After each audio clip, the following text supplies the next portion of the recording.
Hello friends, welcome to Balayya talkies. తమిళనాడులోని వెల్లూరు నగరంలో ఉన్న జలకంఠేశ్వర ఆలయం 16వ శతాబ్దానికి చెందిన చారిత్రాత్మక శివాలయం.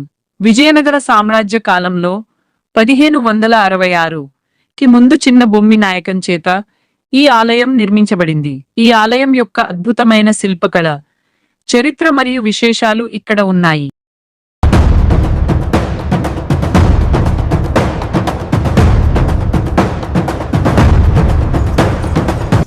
Friends, subscribe, share, follow Balaya Talkies. Vijayanagara వైభవం. ఈ ఆలయం వెల్లూరు కోట మధ్యలో ఉంది. విజయనగర రాజుల శిల్పకళా చాతుర్యానికి ఇది అద్భుతమైన నిదర్శనం. ప్రత్యేకత: ఆలయంలోని కళ్యాణ మండపంపై చెక్కిన శిల్పాలు చూపరులను మంత్రముగ్ధులను చేస్తాయి.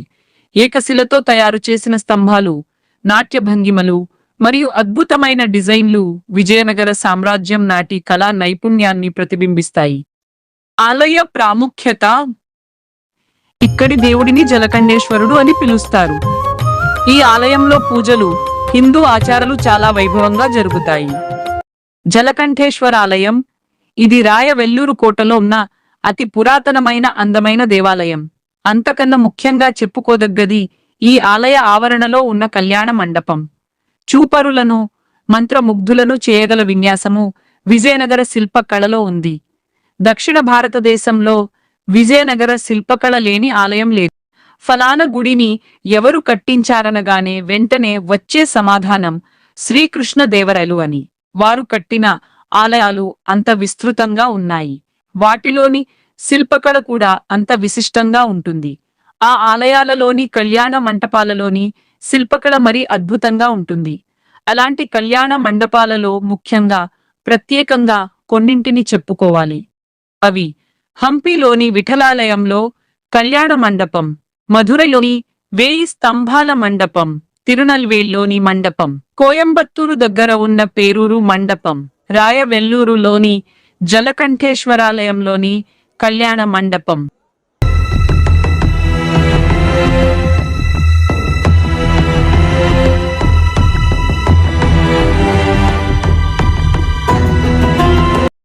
ఇవి దక్షిణ భారతదేశంలోనే అత్యంత.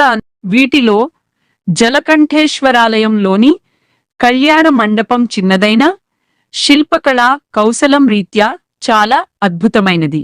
ఇది విజయనగరాధీశుడు సదాశివరాయల కాలంలో కట్టబడినదిగా చారిత్రక ఆధారాలు ఉన్నాయి. ప్రధాన ఆలయం రాయవేలూరు కోటలోనే ఉన్నందున కాలగమనంలో కోటతో బాటు ఈ కళ్యాణ మండపంలోని శిల్పకళా రీతులకు ముగ్ధులైన బ్రిటిషు వారు దానిని ఏ కీలుకు ఆ కీలు జాగ్రత్తగా విడదీసి సముద్రాలు దాటించి లండనులో తిరిగి పునఃప్రతిష్ఠించాలని భావించారు.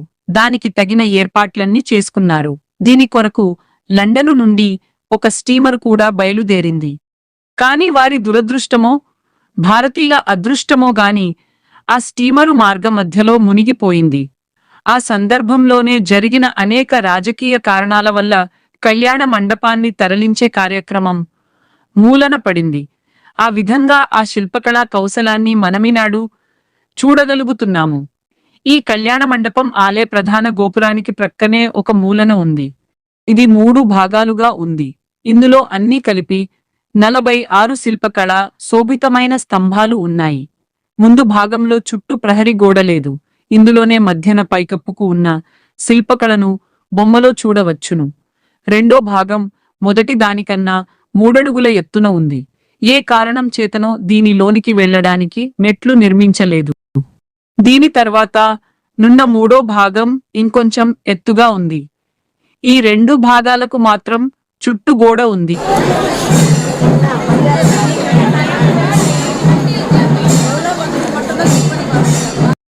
మధ్యలో కూర్మం లేదా తాబేలు శిల్పం చెక్కి ఉంది.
ఇది మధ్యలో చిన్న వేదికలాగా కనబడుతుంది.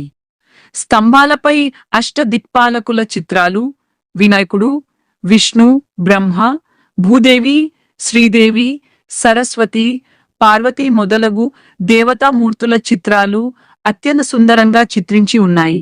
ఇవి గాక నాట్యగత్తెల, సంగీతకారుల.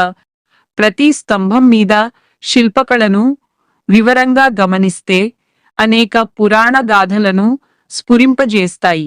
ఇందులోని ఒక శిల్పం గురించి మాత్రం ప్రత్యేకంగా చెప్పుకోవాలి. అది ఒక ఎద్దు, ఒక ఏనుగు ఎదురెదురుగా నిలబడి ఉన్నట్టుంది. కాని ఆ రెండింటికి తల ఒక్కటే. ఎద్దు శరీరాన్ని మూసి అలాగే ఏనుగు శరీరాన్ని మూసి చూస్తే ఎద్దు ఆకారం కనబడుతుంది. ఇలాంటి చిత్రం హంపీలోని అచ్యుత రామాలయంలోను, హజరా రామాలయంలోను, దసరా దిబ్బ ప్రక్కన మైదానంలోనూ ఉన్నాయి. ఇదొక శిల్పకళ వైచిత్రి. ఫ్రెండ్స్, ప్రతి శనివారం బాలయ్య టాకీస్లో వీడియో వస్తుంది, తప్పకుండా చూడండి.